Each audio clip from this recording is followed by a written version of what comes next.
I am truly honored to be here, and Principal Torres, I want to thank you very much for allowing me to come and greet these wonderful graduates. It's a real honor for me to be here today. To all the parents, to the grandparents, to the aunts, the uncles, the brothers and sisters, congratulations. Let's give them a round of applause.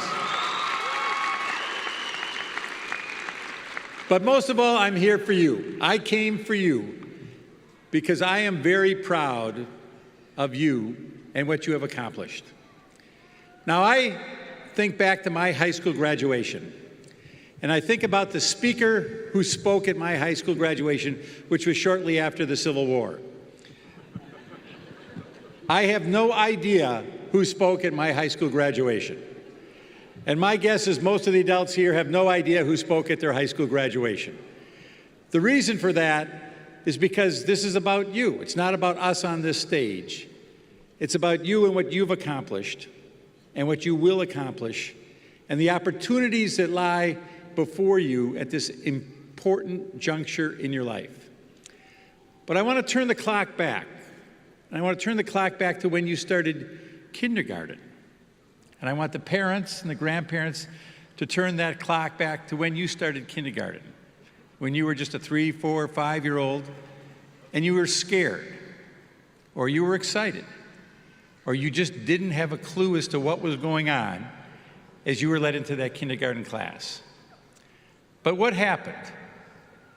You became acclimated, you made friends, you realized you had great teachers, and you were able to get through grade school. And then you had an important juncture in your life, and it's a juncture that is important for those of us in the city of Milwaukee, and you should know this, because as we look at how young people move through our school system, there are 2 points at which we lose a lot of students. One is from that year from grade school to middle school. The second is in that year from middle school to high school. Now, why is that? The reason that that occurs, I believe, is because when you started kindergarten and you made it to 5th grade, you became a big kid. You went from being the smallest kids in the school to the big kids. So by the time you got to 5th grade, you had confidence. You knew the school, you knew the lay of the land, you knew what to do. And then you went to middle school, and all of a sudden, you were a new kid again. You were a little kid again, and you were in a bigger ocean, and you had to learn how to swim in that bigger ocean that was middle school. But you had the confidence to do that, and you were prepared. A lot of this is about preparation. You prepared yourself, and you were able to make it through middle school. But then you went to an even larger ocean, and you had to learn how to swim again. And unfortunately, some of your classmates didn't make that transition, but you were prepared. And that's, again, think about that as you go through life, to be prepared. And now you've finished high school. And this, ladies and gentlemen, is a big deal. It is a big deal, and every one of you should be proud of yourselves for getting to where you are today. I can tell you I'm proud as the mayor of the city. I know the parents are proud. I know the teachers are proud. I know the counselors are proud, because you've shown that through preparation and hard work that you've been able to accomplish something that's very important for you in your lifetime. And now you have another new ocean to swim in. And the question is, will you be able to swim? I have every confidence that you will, but I want to give you a couple of tips to help you as you go into the larger ocean. The first one is something that you've mastered already, and that is preparation. You've learned how to prepare for class, you've learned how to prepare for exams, you've learned how to prepare for graduation. A lot of life is preparing things, getting ready. And by having the discipline and by having the confidence, you've shown that you've done that. But then we get to the real tests that come in life. And I'm actually going to ask, and you're going to learn from this, I'm going to ask those adults in the audience, if there is any adult in the audience who has ever failed at anything, I would ask you to raise your hand. If you've ever failed at anything, take a look at that. Take a look at that. This is a key message for you in your lifetime. The test in your life is not whether you have ever fallen down. The test is, can you get up and brush yourself off and keep moving after you have fallen down? And I want to take a minute to talk about several of my favorite failures in life. People who are failures, who failed at something, but they learned from it. And here you thought you were done with high school and you're about to get a little history lesson right now. But I want you to think about not the current president, and there's no reason I'm avoiding the current president, but I want you to think about the 3 prior presidents. And the 3 prior presidents are President Obama, President Bush, and President Clinton. Okay. So, what I want you to know about each of these presidents is all 3 of them had something in common.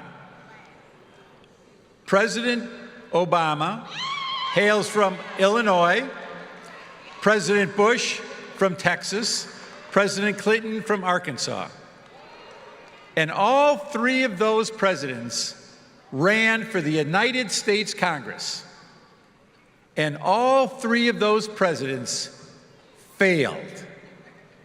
Every one of them. President Clinton, President Bush, President Obama ran for the United States Congress, and all 3 of them failed.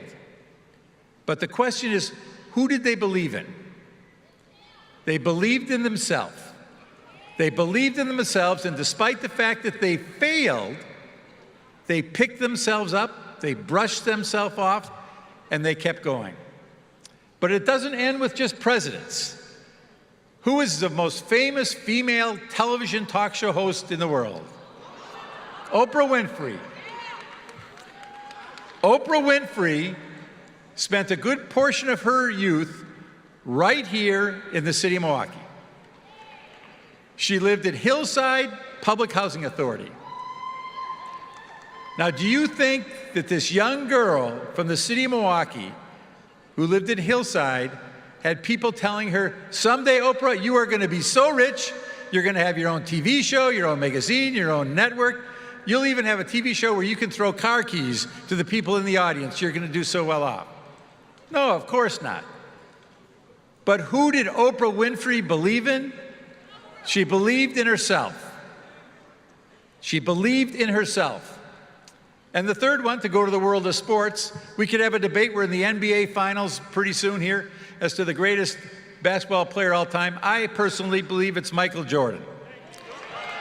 We could have a debate over that, but so when Michael Jordan went out for the basketball team in high school as a sophomore, you know what happened to him? He got cut.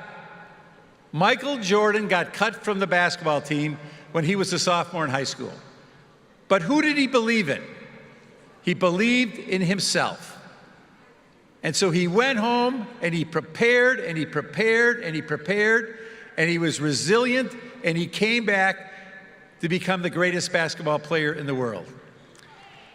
So my message to you is, don't be afraid of failure.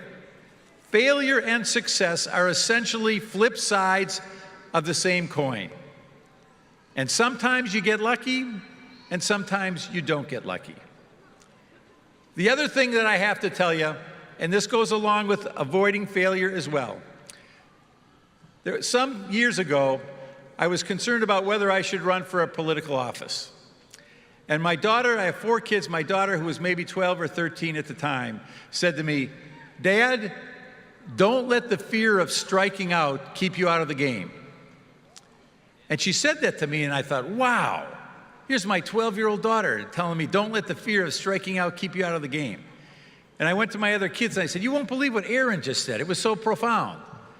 And they said to me, Dad, that's from the Princess Diaries. It's not Aaron. It's just from a movie. Chill out. It's not that profound. In fact, Princess Diaries stole it from Babe Ruth. But the message is the same. If you don't swing the bat, you're never going to connect. And I guarantee you, every one of us has tried something and it didn't work out. Big deal. Get over it. Keep going. Just keep going. So be prepared, be resilient. The third and final message I have for you is ask for help. Ask for help. Whether you're going to a technical school or a college or a job, people want to help other people. They want to help other people, and they want to see them succeed. But if you don't ask for help, you're never going to be able to put yourself in a position to learn from others. And what you're going to find in life is that by asking for help and getting that person who may become your mentor, maybe your boss, maybe your friend, they're going to be there for you. Not always. Sometimes you're going to get a schnook who doesn't want to help you. But most times you're going to get someone to say, you're asking for help, I want to help you. And build on that and learn from that, because it's important. It's important that you learn from that by asking for help. So here we are in 2018. You're about to go into this large ocean. You're about to go to places you've never been before. But you are prepared. You are prepared, you're resilient, and you're ready to ask for help. So how do we make sure that you're a success? Well, what you need to do is put yourself out there. Again, put yourself out there, meet new people, find new experiences, get involved in this community. The strength of this community is the people in this community. And one of the reasons I come here is because I think of you as the future of this city. You are the ones that are going to make this city succeed in the next 20 or 30 or 40 years. And if you're prepared, if you're resilient, if you ask for help, it's going to happen. But we also know that this is a challenging time in our nation's history, because we have people who are trying to divide us. Do not let politicians divide us. Do not let the media divide us. Understand the importance of America, of immigrants in America, of the role they've played. And I want to share with you a quote about immigrants, because I think at this time in our nation's history, it's important for us to remember this as well. This is a quote from Lin-Manuel Miranda. As you probably know, he's the one who's done Hamilton. And this is what he's had to say. In a year when politicians traffic in anti-immigrant rhetoric, there is also a Broadway musical reminding us that a broke, orphan immigrant from the West Indies built our financial system. A story that reminds us that since the beginning of the great unfinished symphony that is our American experiment, time and time again, immigrants get the job done. We should remember that, we should be open, and we should give everyone an opportunity to succeed. So as you prepare to leave today, I want to thank you. I want to thank you for giving the adults in this city, in this region, faith. Faith in the young people of this city that you can do it right, you will get it right, and you will succeed. Congratulations and best of luck. Thank you very much.